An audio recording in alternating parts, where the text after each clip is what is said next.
کہ خواتین دین کے کیا خوب ہے یہ سلسلہ، دین اور خواتین اعوذ باللہ من الشیطان الرجیم، بسم اللہ الرحمن الرحیم، الحمدللہ الذی ہدانا لہذا وما کننا لنہتدی لولا ان ہدانا اللہ، اللہم صلی علی سیدنا و مولانا محمد عدد ما فی علم اللہ صلاۃ دائمۃ بدوام ملک اللہ۔ السلام علیکم ورحمۃ اللہ وبرکاتہ۔ جناب خواتین کی دینی تربیت اور اصلاح کے تعلق سے ARYQ ٹی وی کی یہ عمدہ کاوش ہے جس کا سرنامہ ہے دین اور خواتین، اور یہ ذرائع ناچیز اس کی میزبانی کا شرف الحمدللہ کئی برس سے حاصل کرتی چلی آ رہی ہے۔ ہمارا بنیادی مقصد صنف نازک کو دین اسلام کی تجلیات سے منور کرنا ہے تاکہ گھر گھر شریعت مطہرہ کی تعلیمات کو پہنچایا جا سکے اور ہر گھر میں شریعت کی پریکٹس کو عمل میں لایا جا سکے۔ جناب، آج ہم بات کر رہے ہیں شعبان المعظم ہے، اور بات ہم کرنے جا رہے ہیں نفل نمازوں کے احکام کے تعلق سے۔ جناب، نفل جو کہ زائد اور ایکسٹرا عمل ہے، اس کی جمع جو ہے وہ نوافل ہے، اور یہ نوافل اللہ تبارک و تعالی کا قرب، اس کی رضا اور اس کی خوشنودی حاصل کرنے کا بہترین سبب بن سکتے ہیں۔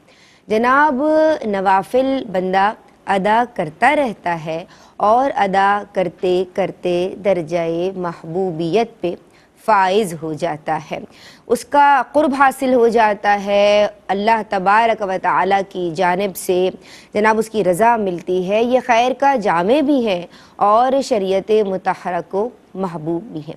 آج ہم نفلی نمازوں کے احکام پہ کلام کرنے جا رہے ہیں۔ عالمات میری آپ کی ہم سب کی رہنمائی کے لیے موجود ہیں ماشاءاللہ۔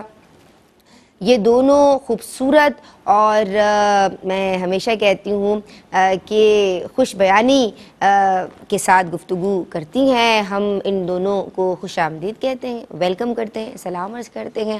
عالمہ افق مزمل اور عالمہ صدف پروین، السلام علیکم ورحمۃ اللہ۔ وعلیکم السلام۔ آپ دونوں خیریت سے ہیں؟ الحمدللہ۔ اللہ تبارک و تعالی سلامت رکھے اور آپ کے علم میں، آپ کے عمل میں برکتیں عطا فرمائے، اور اخلاص کے ساتھ آپ اسی طرح سے دین کی خدمت کرتی رہیں۔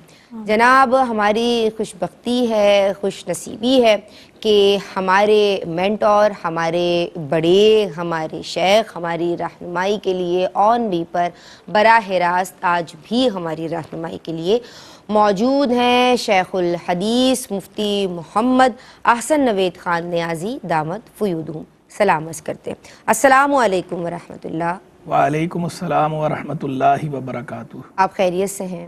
الحمدللہ رب العالمین۔ ماشاءاللہ، اللہ آپ کا سایہ عاطفت دراز فرمائے۔ آپ کی اجازت ہو تو سوالات کا سلسلہ شروع کروں؟ بسم اللہ پڑھ کے شروع کیجیے۔ بہت شکریہ۔ بسم اللہ الرحمن الرحیم۔ نفلی نمازوں کے احکام آج ہمارا موضوع ہے، جیسے کہ میں نے ابتدائی گفتگو میں عرض کیا۔ نماز تہجد سے شروع کرتے۔ نماز تہجد کی فضیلت اور اہمیت بیان کیجیے۔ اعوذ باللہ من الشیطان الرجیم، بسم اللہ الرحمن الرحیم۔ بے شک نوافل قرب الہی کا ذریعہ ہیں، جیسا کہ ہم نے اس بارے میں بات کی، اور انسان کے جو فرائض میں کوتاہیاں رہ جاتی ہیں ان کو بھی نوافل پورا کیا کرتے ہیں، اور فرائض کے بعد نوافل کی طرف ضرور انسان کو جانا چاہیے، جیسا کہ نوافل کے ذریعے بندہ اللہ کے قریب ہو جاتا ہے اور درجہ محبوبیت کو پاتا ہے، اور منزل بہ منزل وہ روحانیت کے درجات بھی طے کرتا ہے۔ تو اسی لیے نوافل کا درجہ بہت زیادہ ہے، اس کا اہتمام کرنا چاہیے۔ اب اس کے اندر یہ ہوتا ہے کہ کچھ نوافل وہ ہوتے ہیں کہ جو دن میں پڑھے جاتے ہیں، کچھ رات میں پڑھے جاتے ہیں۔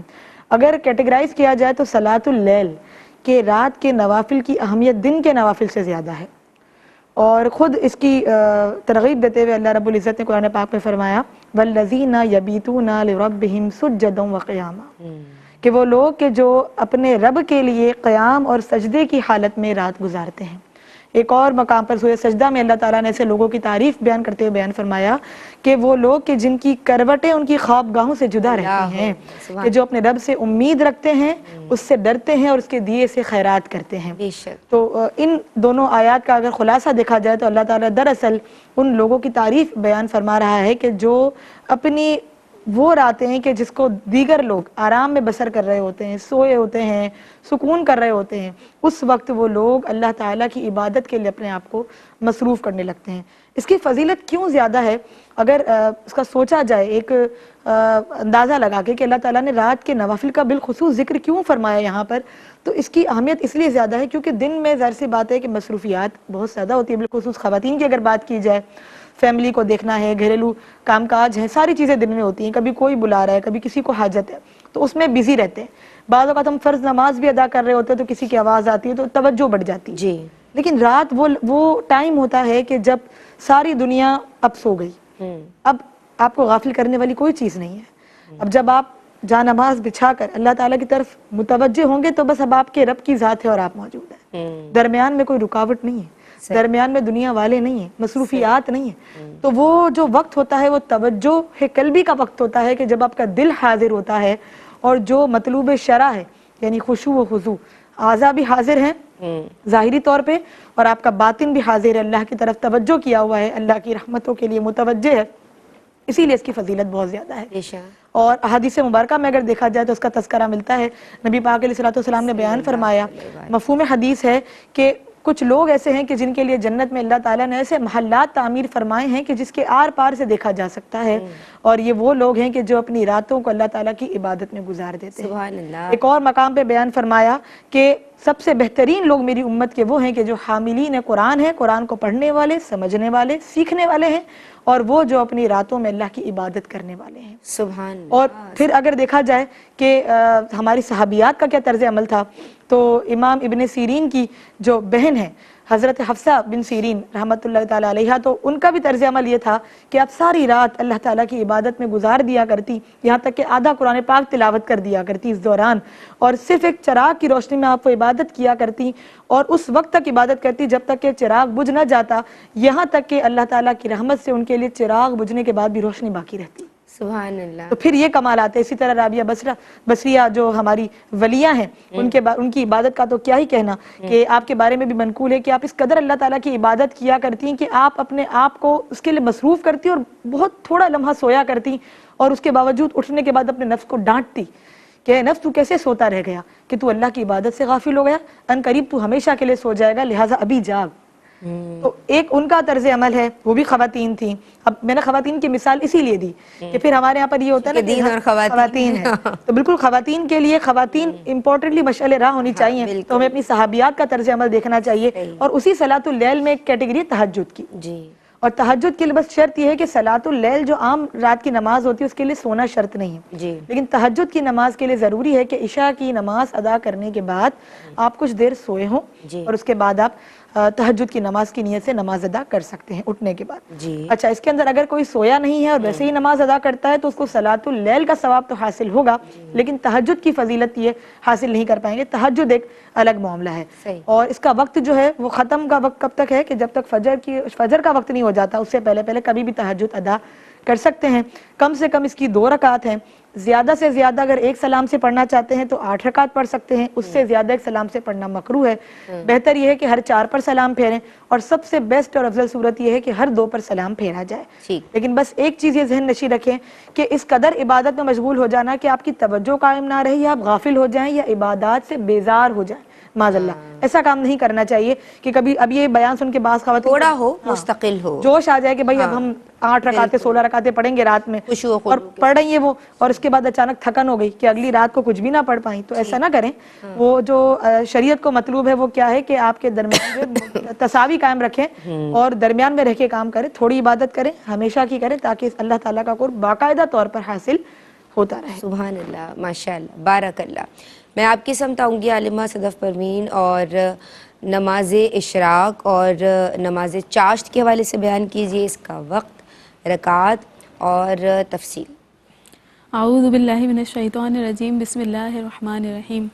نماز اشراق یعنی فجر کا وقت ختم ہونے کے 20-25 منٹ بعد سے لے کر رخوائے کبریٰ یا جسے نصف النہار شرعی یا عام طور پہ زوال کا وقت کہا جاتا ہے، اس سے پہلے تک 2 رکعت نفل ادا کرنا یہ نماز اشراق کہلاتا ہے، اور اس کی بڑی فضیلت بیان کی گئی ہے۔ اس کا جو ثواب ہے پورے حج اور عمرے کے برابر قرار دیا گیا ہے۔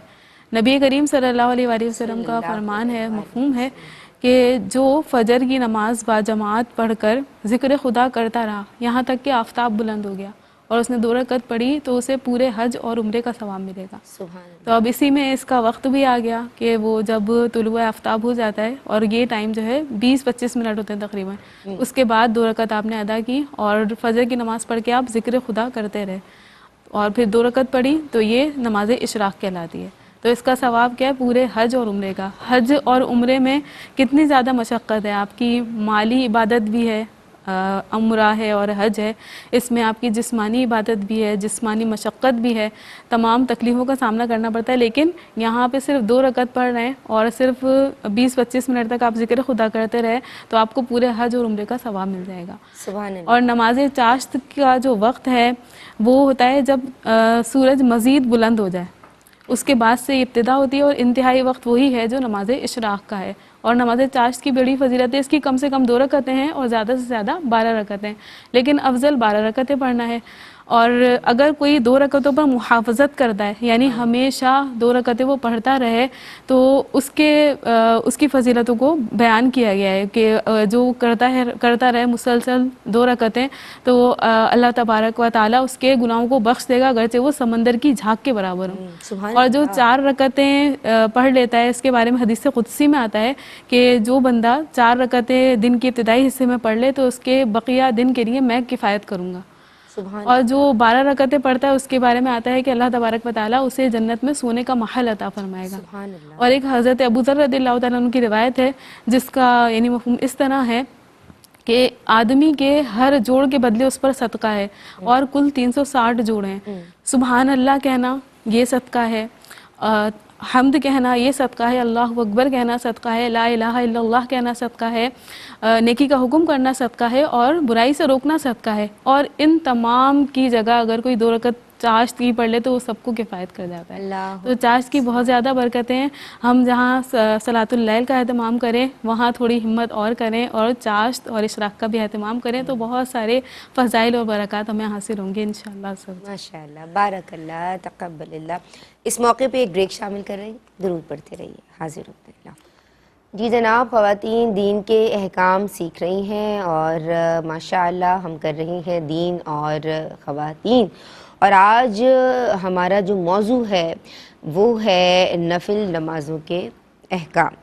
میں مفتی صاحب کی سمت بڑھ رہی ہوں، اور مفتی صاحب ہم نے بریک سے قبل نماز تہجد اور نماز اشراق و چاشت کے حوالے سے کلام کیا۔ بہنوں سے میں نے یہ سوالات لیے تھے، میں آپ کی سمت آؤں گی اور میں چاہتی ہوں کہ آپ اس پہ کامنٹ فرمائیں۔ بسم اللہ الرحمن الرحیم، صلی اللہ علیہ حبیبی محمد وعلی آلہ وصحبہ وبارک وسلم۔ نماز کی تو کیا ہی بات ہے، نماز اللہ کی عبادت ہے، اور عبادات میں وہ عبادت ہے کہ بروز قیامت حقوق اللہ میں سے سب سے پہلا سوال نماز کے بارے میں ہونا ہے۔ تو نماز کی ایسی اہمیت ہے، تو یہ تو ہے فرض نماز۔ تو جس طرح فرائض کی اہمیت ہوتی ہے اسی طرح نوافل کی بھی بہت زیادہ اہمیت ہے، اور ان کی بھی ترغیب دلائی گئی ہے حدیث کے اندر، اور بہت زیادہ اس پہ فضائل ذکر ہوئے ہیں، اور خود ہمارے اکابر کا طرز عمل تو تھا ہی تھا، خود حضور جان عالم صلی اللہ تعالی علیہ وآلہ وسلم کا بھی معمول تھا کہ آپ نوافل کثرت سے پڑھا کرتے تھے۔ اسی طرح صحابہ کرام علیہم رضوان بھی کثرت سے نوافل پڑھا کرتے تھے، اہل بیت اطہار بھی کثرت سے نوافل پڑھا کرتے تھے، اور بعض کے بارے میں تو بڑی تعداد منقول ہے، بڑے بڑے فگرز بھی آئے ہیں، اعداد بھی آئے ہیں کہ اتنی رکعتیں پڑھتے تھے، اتنی رکعتیں نوافل کی پڑھتے تھے۔ تو اس سے نوافل کی اہمیت بھی ظاہر ہوتی ہے، اور خود حدیث میں یہ بات بھی بیان فرمائی دی گئی ہے کہ نوافل جو ہے وہ فرائض کی کوتاہی کی تلافی کریں گے بروز قیامت کے۔ جس کے فرائض میں کوتاہی ہوگی تو اس کے نوافل سے اس کوتاہی کی تلافی کرنے کی جائے گی۔ تو یعنی اسی لیے بھی نوافل کی اہمیت ہے کہ ویسے نوافل کی خود مستقل بذات بھی اہمیت ہے کہ اللہ کی عبادت ہے، اور اللہ کی عبادت وہ عبادت جو نماز کہلاتی ہے، صلاۃ، اور پھر اس کے بعد یہ کہ یہ فرائض کی جو کوتاہی ہے جو بتقاضۂ بشری ہو جاتی ہے بندے سے، تو اس کی تلافی بھی بنے گی برود قیامت بحکم حدیث۔ اسی طرح حضور جان عالم صلی اللہ تعالی علیہ وآلہ وسلم کا مبارک طریقہ ہے اور رب سے راز و نیاز کا جو طریقہ ہے مناجات کا، اور یہ نوافل کی خاص اپنی ایک لذت اور ایک حلاوت ہے، اور تو نوافل کا اہتمام ضرور کرنا چاہیے۔ پھر ان نوافل کے اندر بھی بعض نوافل تو وہ ہیں کہ حضور جان عالم علیہ السلام کا معمول رہا ہے، حضور کے معمول میں شامل رہے ہیں، جن میں سے جو ہے وہ ٹاپ آف دا لسٹ تو تہجد ہے۔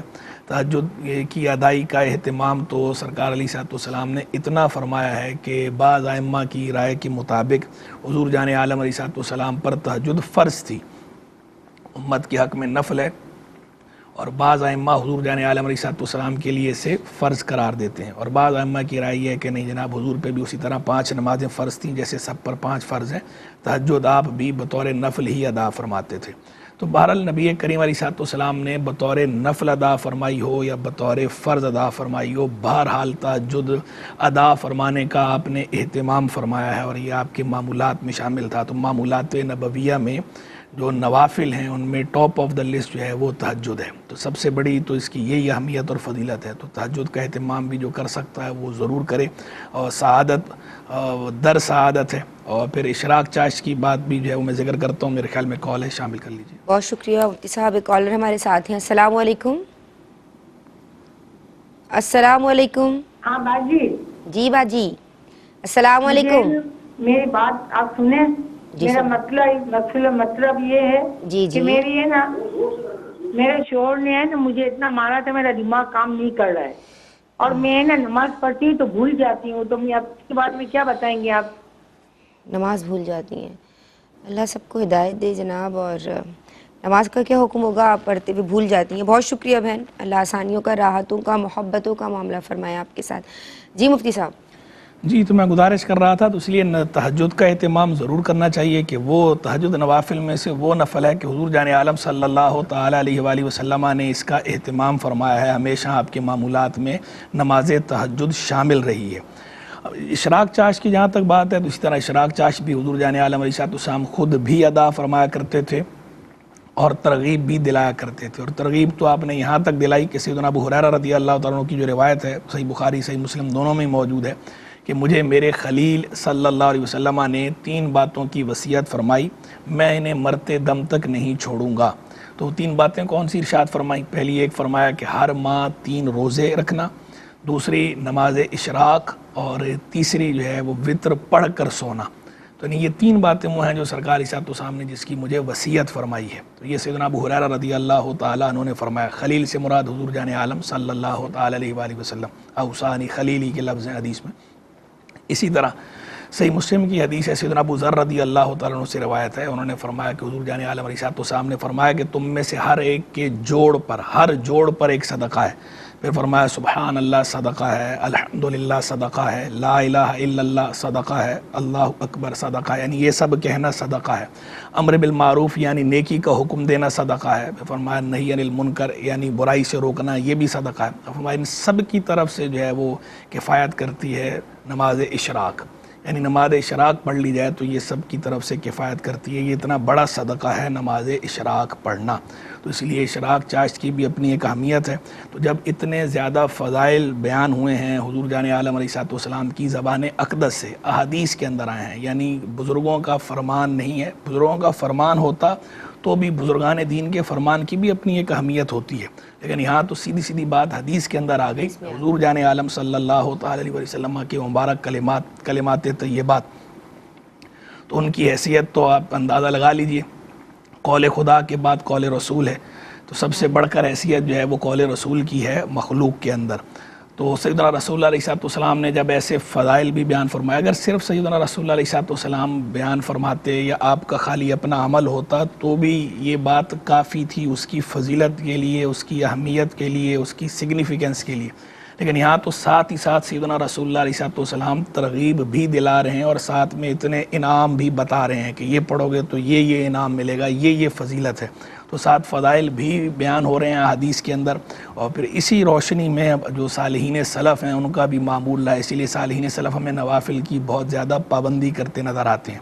تو نوافل پڑھنے چاہیے اور پابندی کرنی چاہیے، تہجد کی بھی، اشراق چاش کی بھی.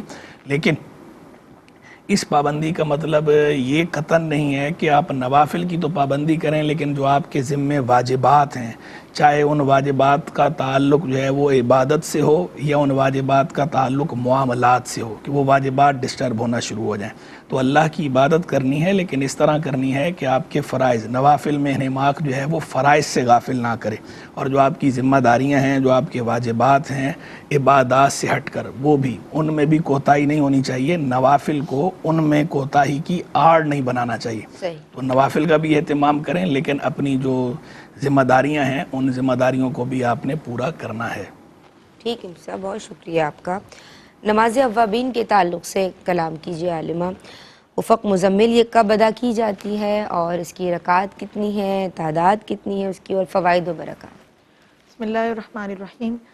نماز اوابین جو ہے یہ بھی نوافل سے ہی تعلق رکھتی ہے، اور مغرب کے فرائض ادا کرنے کے بعد 6 رکعت پڑھنا، یعنی کہ اگر ہم پوری نماز مغرب کی دیکھیں تو 3 فرض کے بعد 2 سنت اور 2 نفل پڑھنے کے بعد مزید 2 نفل اگر پڑھ لیے جائیں تو یہ 6 ملا کے اوابین ہو جائے. اچھا، یعنی الگ سے پراپرلی 6 نفل ادا کرنا ضروری نہیں ہے، 2 سنتیں موقدہ ہو جائیں گی اور اس کے علاوہ یہ 4 نوافل، یہ 6 کے 6 مل کے اوابین کے ہو جائیں گے. علماء نے اس کا یہ طریقہ بیان فرمایا، اور اگر کوئی الگ سے 6 پڑھنا چاہے تو اس کی بھی اجازت ہے.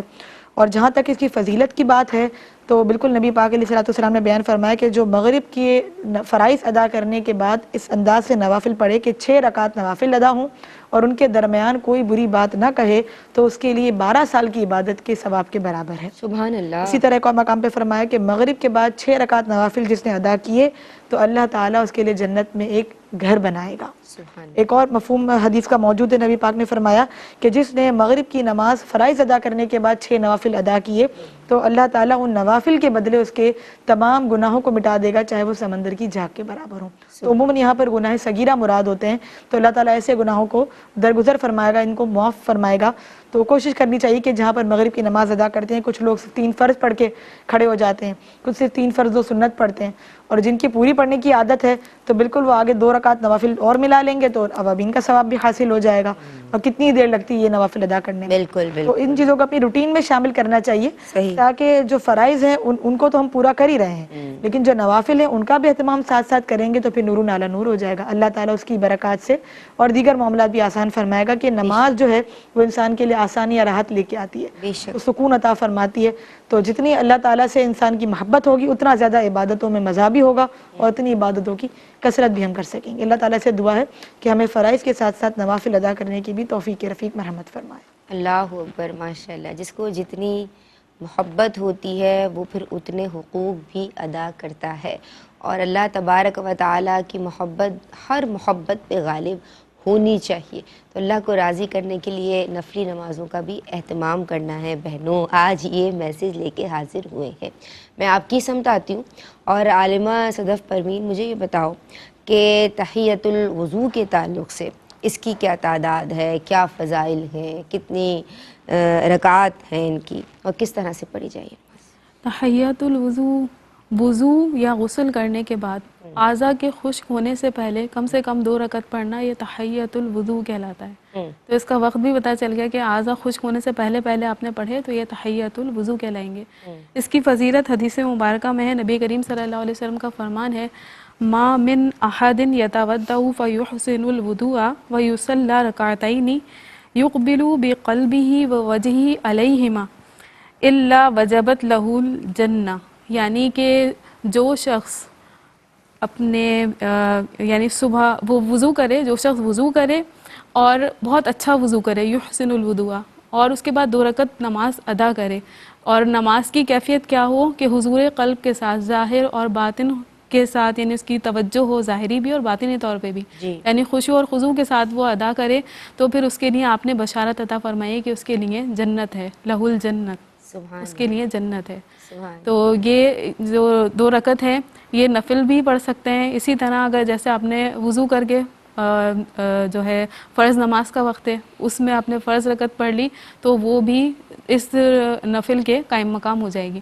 نفل پڑھ لیے تو یہ تو اور زیادہ ہی ثواب ہے اس کا. لیکن جیسے اگر ہم نے غسل کیا ہے اور اس کے فوراً بعد ہم فرض نماز پڑھ رہے ہیں تو یہ بھی تحیۃ الوضو کے قائم مقام ہو جائے گا.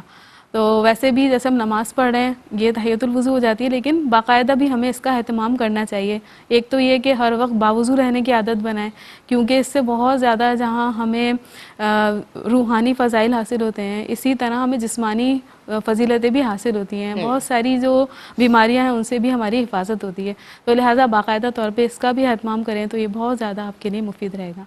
ماشاء اللہ جناب, تحیۃ الوضو کے تعلق سے کلام ہوا اور میسیج یہاں جو جس کو بات کو لازم پکڑنا ہے وہ یہ کہ باوضو رہنے کی کوشش کرنی ہے ہمیشہ. آپ کا وضو خطا ہو جاتا ہے تو پھر آپ تازہ وضو بنا لیجئے اور کوشش یہ کیجئے کہ اللہ تبارک و تعالیٰ کی رضا کے لیے اس کام کو بھی شروع کریں.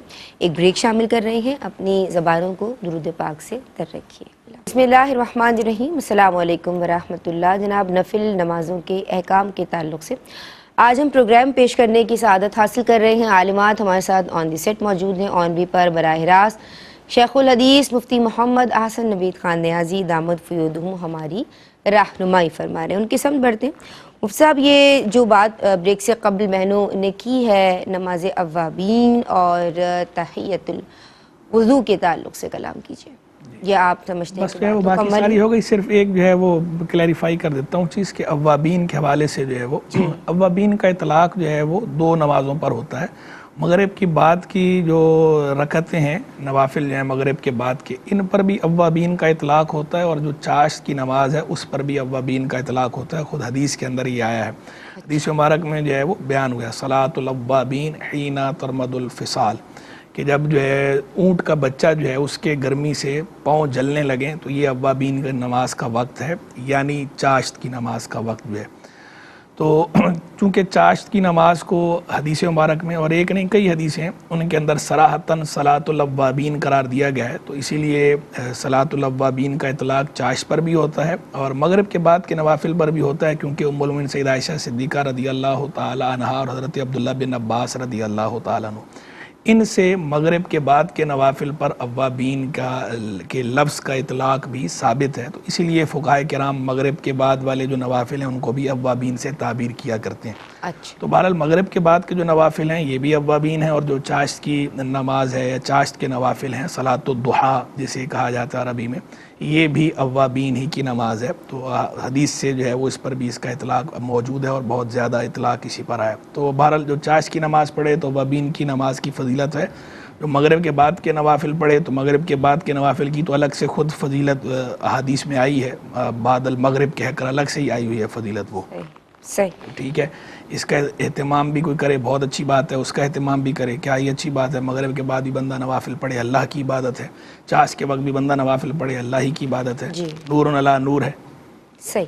بہن نے مسئلہ پوچھا ہے کہ ان کے شوہر نے انہیں مارا ہے, اب دماغ ان کا کام نہیں کرتا ہے, اور یہ جب نماز پڑھنے کھڑی ہوتی ہیں تو یہ نماز بھول جاتی ہیں, کیا حکم ہوگا؟ یہ بات تو یہ کہ اس طرح کا جو بہیمانہ تشدد ہے اس کی تو اجازت قطعاً نہیں ہے, اس کی تو ہم جو ہے مذمت کرتے ہیں, کنڈیم کرتے ہیں. اس طرح بہیمانہ تشدد کرنا بھی نہیں چاہیے, اور اللہ تبارک و تعالی ہدایت دے اس طرح کے شوہروں کو کہ جو اس طرح کا بہیمانہ تشدد کرتے ہیں. اور بہرحال جو ہے وہ لیکن چونکہ ہمیں پوری بات معلوم نہیں ہے تو اسی لیے میں نے یہ ایک جنرل بات کی ہے. اس کیس میں ہمیں پوری بات پتہ نہیں ہے. بعض اوقات ایسا ہوتا ہے کہ زوجین کی طرف سے زیادتی ہو رہی ہوتی ہے, تالی جو ہے وہ دعا سے بج رہی ہوتی ہے, اور بعض اوقات دونوں طرف سے برابر بج رہی ہوتی ہے, اور کبھی ایسا ہوتا ہے کہ ایک طرف سے زیادہ زور سے بج رہی ہوتی ہے. بہرحال جو اس طرح کی ناچاکیاں ہیں نہیں ہونی چاہیے. ناچاکیوں کی ہم مذمت بھی کرتے ہیں اور سمجھاتے بھی رہتے ہیں, اور طرفین کو سمجھاتے ہیں, یعنی زوجین ہی کو ہم سمجھاتے ہیں کہ نہ تو جو ہے وہ شوہر کو اس طرح کے اقدامات کرنے چاہیے, اس طرح کا تشدد کرنا چاہیے, اور نہ ہی جو ہے وہ بیویوں کو ایسا کرنا چاہیے کہ وہ ضرورت سے زیادہ جو ہے وہ زبان درازی کریں. بعض اوقات جو ہے وہ بعض خواتین ایسی ہوتی ہیں معذرت کے ساتھ کہ وہ بہت زیادہ زبان دراز ہوتی ہیں، تو ان کی زبان درازی کی وجہ سے اگلے کو مزید غصہ آتا ہے اور مزید جو ہے وہ معاملات خراب ہو جاتے ہیں. صحیح. تو کوتاہی بہرحال کسی کی بھی وہ نہیں ہونی چاہیے، اور نہ تو تشدد کی اجازت ہے اس طرح، نہ ہی جو ہے وہ زبان درازی کی اس طرح اجازت ہے. دین ہمارا جو ہے وہ ہمیں سمجھاتا ہے، ہمیں اخلاقیات سکھاتا ہے، ہمیں ایک دائرے کا پابند کرتا ہے. رشتوں کے اندر بھی، رشتوں کے علاوہ بھی دین نے سب کے حقوق بھی بتائے ہیں، فرائض بھی بتائے ہیں، اور رشتوں میں تو بطور خاص سب کے حقوق بھی طے کیے ہیں اور فرائض بھی طے کیے ہیں، اور اخلاقی قدریں جو ہے وہ دین نے رشتوں میں بھی رکھی ہیں. یعنی رشتوں میں ایسا نہیں ہے کہ اگر کوئی جو ہے وہ بیوی ہے تو شوہر کو جو ہے اب لائسنس مل گیا ہے اس بات کا کہ وہ اس کے ساتھ جیسا چاہے سلوک کرے. نہیں، ایسا نہیں کر سکتا. ایسے ہی جو ہے وہ اولاد ہے تو ماں باپ اولاد کے ساتھ جیسا چاہے سلوک کرے. نہیں، یہ لائسنس نہیں ہے. ان کے بھی شریعت نے، دین نے حقوق رکھے ہیں، اور ان حقوق کو ادا کرنا بہرحال ضروری ہے. ان کے بھی رائٹس ہیں دین کی جو دین نے بتائے ہیں، تو وہ ان کو فالو کرنا چاہیے جو ایس او پیز دین نے رکھی ہیں. تو والدین جو ہے وہ اولاد پہ مناسب سختی جو ہے وہ کر سکتے ہیں تربیت کے لیے، لیکن اس کے اندر بھی بہرحال حدود و قیود جو ہے وہ دین نے بتائی ہیں. اسی طرح شوہر بھی بیوی پہ مناسب سختی کر سکتا ہے، لیکن اس کی بھی حدود و قیود ہیں، ایس او پیز ہیں جو دین نے بتائی ہیں، تو ان کو بہرحال ملوز رکھنا چاہیے. اور باقی رہ گئی بات جو ہے وہ نماز بھولنے کی، تو اس میں یہ ہے کہ یہ جب نماز پڑھتی ہیں اگر رکعتوں کے اندر ان کو اس طرح شک ہوتا ہے تو جو غالب گمان ہے اس پہ عمل کر لیا کریں. غالب گمان کا مطلب یہ ہوتا ہے کہ جو زیادہ رائے ہے، جو زیادہ خیال دل میں جم رہا ہے جس کا، مثلا ایک خیال یہ ہے کہ 2 رکعتیں ہوئی ہیں اور ایک خیال یہ ہے کہ 3 رکعتیں ہوئی ہیں. اگر جو ہے وہ غالب گمان جو ہے وہ 3 رکعتوں کا ہے تو 3 سمجھیں، اور یعنی 60% یہ آ رہا ہے کہ 3 رکعتیں ہیں تو 3 سمجھیں، 60% یہ آ رہا ہے کہ 2 رکعتیں ہیں تو 2 سمجھیں. اور اگر غالب گمان کوئی نہ ہو تو پھر عقل، جانب عقل کو اختیار کریں، یعنی کم والی جہت کو، کہ نماز میں، عبادت میں احتیاط اولا ہوتی ہے. تو 2 اور 3 میں سے کم کیا ہے؟ 2. تو اگر غالب گمان نہیں ہے، برابر ہے، 50-50 ہے، شک کی صورت ہے، تو پھر 2 جو ہے وہ سمجھ کر اس کو نماز اس طرح ادا کر لیں. ٹھیک ہے. اور آخر میں سجدہ صاحب بھی کر لیں. باقی ویسے جو ہے بھولنے کے لیے لاہور شریف پڑھا کریں. یہ لاہور شریف کو اگر ورد میں رکھیں روزانہ 500 بار تو انشاءاللہ جو ہے وہ اس میں افاقہ ہوگا، یہ جو بھولنے کا معاملہ، بھولنے کی عادت کم ہو جائے گی. ٹھیک ہے جی، لاہور شریف کا ورد کیا کریں. مفتی صاحب نے بتایا. سوال یہ آفر آیا ہے کہ طاق راتیں یا فضیلت اور بھلائی والی راتوں میں بہنیں یا ان جرنل کوئی بھی ٹی وی نشریات دیکھے یا نوافل کا اہتمام کرے؟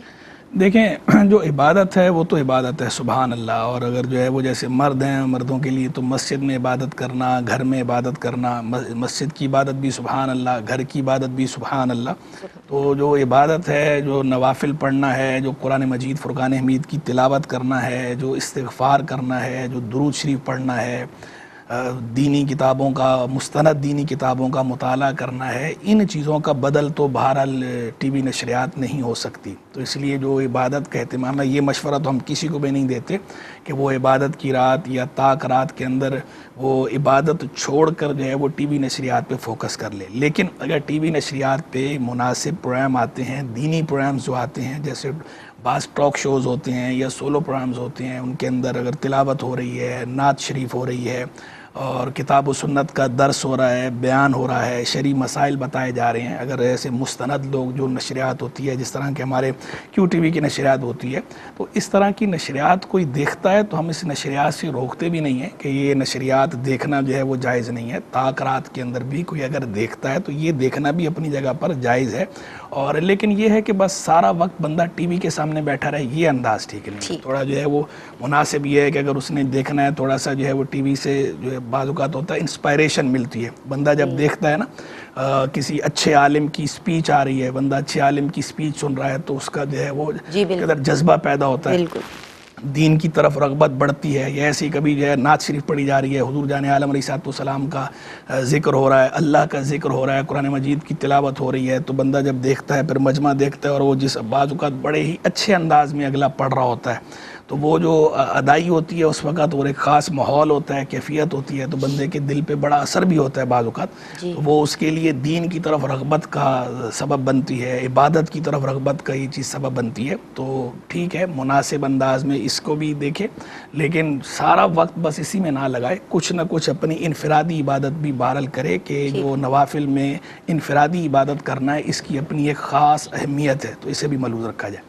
تیمم کا طریقہ پوچھا گیا. تیمم کا طریقہ جو ہے وہ بہت آسان ہے، سمپل ہے. بس جو ہے وہ تیمم کی طہارت کی نیت سے جو ہے بسم اللہ الرحمن الرحیم پڑھ کے اور دونوں ہاتھ جو ہے وہ مٹی پر یا جو ایسی چیز جو زمین کی جنس سے ہو دونوں اچھی طرح کھول کے اس پہ رکھیں، رکھ کر جو ہے وہ آگے لے جائیں، پھر اس کو جو ہے پیچھے لے کر آئیں. اگر مٹی لگ گئی ہے تو اسے جو ہے وہ جھاڑ دیں ایسے کر کے، مٹی نہیں لگی تو ٹھیک ہے. ایسے کر کے بس سارے چہرے پہ خوب اچھی طرح پھیر لیں کہ کوئی جگہ رہ نہ جائے.